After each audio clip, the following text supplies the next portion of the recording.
हूँ कि सीता मैया बहुत दुखी है बीजेपी के काम से और सारा पैसा खा गए हरामखोर हो तुम मेरे पति के नाम से। ये राम को अपना आदर्श मानते हैं। राम जी का क्या सिद्धांत है? राम जी ने अपने आदर्शों के लिए राजपाट छोड़कर जंगल में चले गए थे।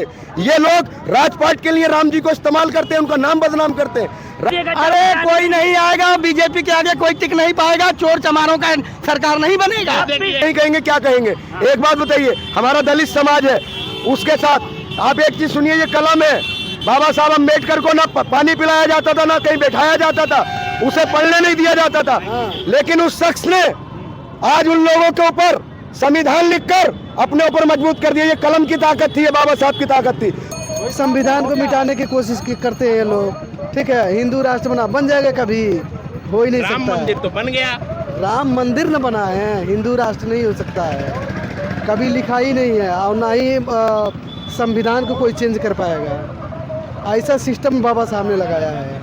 बेरोजगारी चरम सीमा पर है और नफरत चरम सीमा पर है। देश को गिरे युद्ध के हालात पर लाकर छोड़ दिया है। राशन बांट दिया, गरीबों के कनस्तर में राशन नहीं। मोदी जी बस चुप कीजिए, भाषण नहीं। जनता परेशान हो गई है। 5 किलो राशन से क्या पेट भर जाएगा? नहीं, इनके बाप किए हैं, वो नहीं किया, इनके बाप लोग किए हैं काम। क्या बात करते हो यार, तुम लोग बेवकूफ बनाते हो जनता को। मोदी की सरकार आएगी और डंके के चोट पे आएगी। अरे रखते रहो। फिर बस 2 करोड़ नौकरियों का वादा हुआ था, मिली? कोई भी भारतीय जनता पार्टी का नेता या उसका सपोर्टर 2 करोड़ नौकरियों का प्रतिवर्ष का प्रमाण दिखा सकता है?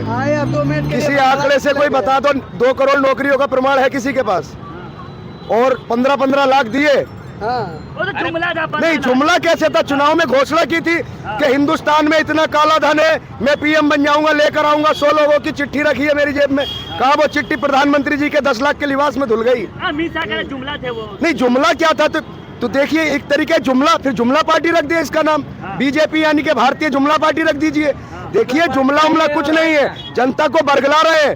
अब एक बात बताइए, आप भारतीय जनता पार्टी की संसद, अभी नया संसद बना, लोकतंत्र का सबसे बड़ा मंदिर संसद है। संसद के अंदर भारतीय जनता पार्टी का एक सांसद, एक चुने हुए सांसद को आतंकवादी ना जाने कितने अपशब्द गए, उसको बर्खास्त करना चाहिए था, उसकी सदस्यता जानी चाहिए थी, उस पर कार्रवाई होनी चाहिए थी, लेकिन उसे कार्रवाई के बिना इनाम मिला। उसको टोंक का प्रभारी बनाकर भेज दिया गया और उसको दिल्ली प्रदेश का कबड्डी का निर्विरोध अध्यक्ष बनाया। मुल्ला को मुल्ला ने कहेगा, कटवा ने कहेगा, तो क्या कहेगा फिर? नहीं, इसका मतलब आप एक तरीके संविधान के खिलाफ है। फिर आप किसी व्यक्ति विशेष को उसके धर्म को टारगेट करके उसको कहोगे ये मुल्ला या कटुआ कहना, ये अपशब्द है। मुसलमान कहिए या मोमनन कहिए, उसको आप मुल्ला कटुआ नहीं कह सकते किसी भी। आप एक बात बताइए, SC एक्ट क्या है? आप किसी को अगर गलत बोलते थे, SC एक्ट क्यों बना था? मोदी जी नहीं, आपने कहा कि मुल्ला और कटुआ नहीं कहेंगे, क्या कहेंगे? एक बात बताइए, हमारा दलित समाज है, उसके साथ आप एक चीज सुनिए, ये कलम है, बाबा साहब अम्बेडकर को ना पानी पिलाया जाता था, ना कहीं बैठाया जाता था, उसे पढ़ने नहीं दिया जाता था, लेकिन उस शख्स ने आज उन लोगों के ऊपर संविधान लिखकर अपने ऊपर मजबूत कर दिया। ये कलम की ताकत थी, ये बाबा साहब की ताकत थी। तो ये जात पात का भेद, छुआछूत का भेद नहीं होना चाहिए। मैं आपकी इस बात पर कहूंगा कि इतना संविधान, उतना पढ़े लिखे कोई था भी नहीं उनके। बाबा साहब जैसे कोई पढ़ा लिखा, कोई विद्वान आज न हुआ है, न कभी होगा, और न कभी संविधान के कोई मिटा सकता है। मोदी जी 9 साल बेमिसाल काम किया गरीबों के लिए। क्या किया? गरीबों के लिए बेमिसाल किए। ज्यादा दूर मत जाइए, पूरा सेक्टर जितना है एरिया, ये सब मशीनों वाला है। यहाँ सब मध्यम वर्ग के लोग हैं जो 10 से 15 हजार रुपए कमाते हैं। जिस फैक्ट्री में 100 लोग काम करते थे, आज 50 नहीं बचे, क्या होगा उनका? बेरोजगारी चरम सीमा पर है और नफरत चरम सीमा पर है। देश को गिरे युद्ध के हालात पर लाकर छोड़ दिया है। गरीब का बेटा हूँ, गरीबों के लिए काम करता हूँ। गरीबों के लिए काम करते हैं। बताइए, अमीर अमीर होता चला रहा है, गरीब गरीब होता चला जा रहा है। गरीबों के लिए क्या काम किया, एक बता दीजिए। राशन बांट दिया, गरीब राशन बांट दिया, गरीबों के कनस्तर में राशन नहीं। मोदी जी बस चुप कीजिए, भाषण नहीं। जनता परेशान हो गई है। 5 किलो राशन से क्या पेट भर जाएगा? राशन से हटके भी चीजें चाहिए। बच्चों को शिक्षा चाहिए, हमें अच्छा स्वास्थ्य चाहिए, हमें अच्छी हेल्थ चाहिए। कोरोना काल में देखा था आपने, बेड नहीं था, दवाई नहीं थी, इंजेक्शन नहीं थे, ऑक्सीजन नहीं थी। किस कदर मैंने आपने, कोई देश में एक ऐसा व्यक्ति बता दो जिसने अपना मिलने वाला या कोई अपना करीबी ना खोया हो? बताइए। मंदिर बनवा दिए है मोदी। अरे भैया, मंदिर से रोटी रोजी नहीं मिलेगी। मंदिर से धर्म अपनी जगह है, देश अपनी जगह है, धर्म को देश से मत जोड़िए। धर्म अपनी जगह है, और भी बहुत मजहब है।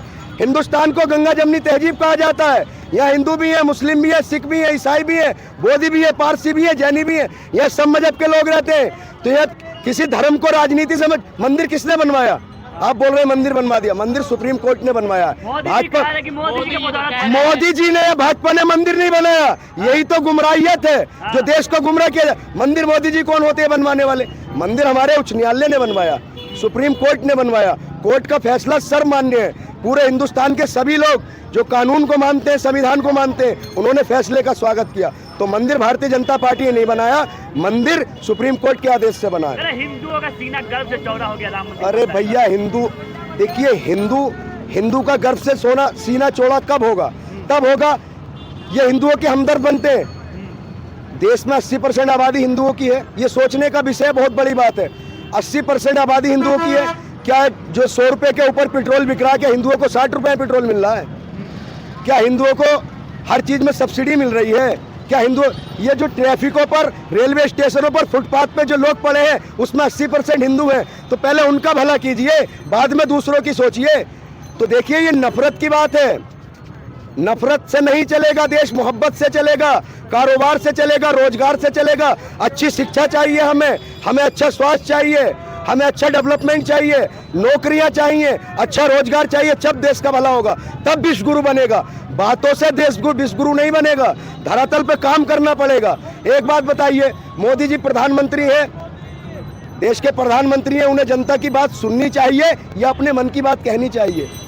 वो अपने मन की बात सुनाते हैं। जनता के बीच में जाए, जनता के मन की बात सुने। हमारे मन में क्या है? किसानों की आवाज नहीं सुनी उन्होंने। किसान एक साल गाजीपुर बॉर्डर पर रहा। तीसरी बार आएंगे, जनता खुश है कह रहे हैं। जनता खुश है? नहीं, देखिए, वो जनता जिसे चुनेगी, ये लोकतंत्र में अधिकार है। जनता अपना नेता चुनने का अधिकार है। जनता को अपना नेता चुनने का अधिकार है। जनता जिसे बहुमत देगी उसकी सरकार बनेगी। मैं लाल किला से तीसरी बार फिर से झंडा फहराएंगे। देखिए, वो एक बात का विषय है। जनता जिसे चाहेगी वो प्रधानमंत्री बनेगा। मेरे आपके चाहने से नहीं होगा। जिसे जनता बहुमत देगी, जिसे जनता अपना नेता मानेगी। चुनाव है, चुनाव में ऊंट किस करवट बैठे कुछ पता नहीं। जो जिसे वोट देगा, मेरा अपना मताधिकार है, आपका अपना मताधिकार है, सबका अपना अपना मताधिकार है। बेमिसाल नहीं रहा है। मुझे आप 2 करोड़ नौकरियों का प्रतिवर्ष का प्रमाण दिखा दो, मैं भारतीय जनता पार्टी को वोट दूंगा। कह रहे जो राम को लाए हम उनके लाएंगे। राम को ये लाए? राम को मर्यादा पुरुषोत्तम कहा गया है। ये राम को अपना आदर्श मानते हैं। राम जी का क्या सिद्धांत है? राम जी ने अपने आदर्शों के लिए राजपाट छोड़कर जंगल में चले गए थे। ये लोग राजपाट के लिए राम जी को इस्तेमाल करते हैं, उनका नाम बदनाम करते हैं। राम जी का सिद्धांत है, राम राज्य का मतलब क्या है? जहाँ कोई भूखा ना हो, जहाँ जात पात का भेद ना हो। राम जी ने सबरी के झूठे भेड़ खाए थे। और ये लोग जो राम नाम कोविंद है, दलित जाति से आते हैं, उनको मंदिर में नहीं घुसने दिया। आप उसकी बात करते हैं। राम राज्य क्या है?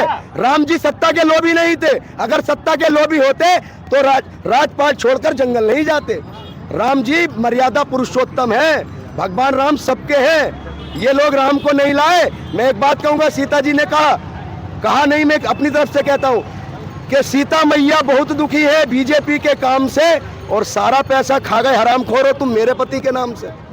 राम जी के नाम को इस्तेमाल कर रहे हैं। राम राज ये होना चाहिए, कोई भूखा ना सोए, कोई बीमारी से ना मरे, कोई परेशान ना हो, कोई कारोबार ठप ना हो, कोई बेरोजगार ना हो। राम राज्य में खुशहाली होती है।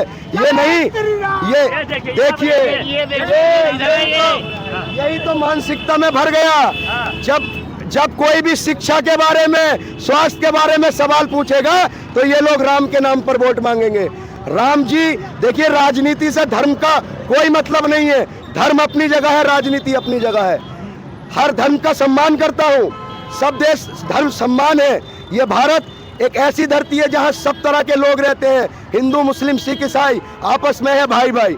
तो देखिए, धर्म की राजनीति नहीं होनी चाहिए। राजनीति का मतलब है मुद्दे, हमारी मूलभूत सुविधाएं, हमें अच्छी सुविधा मिलना। अरे सरकार मोदी की आ रही है यार, डंके के चोट पे आ रही है। कोई लोग क्या बात करते हो? राहुल गांधी, अरे राहुल गांधी चोर छिनारों की बात न करो, हटो।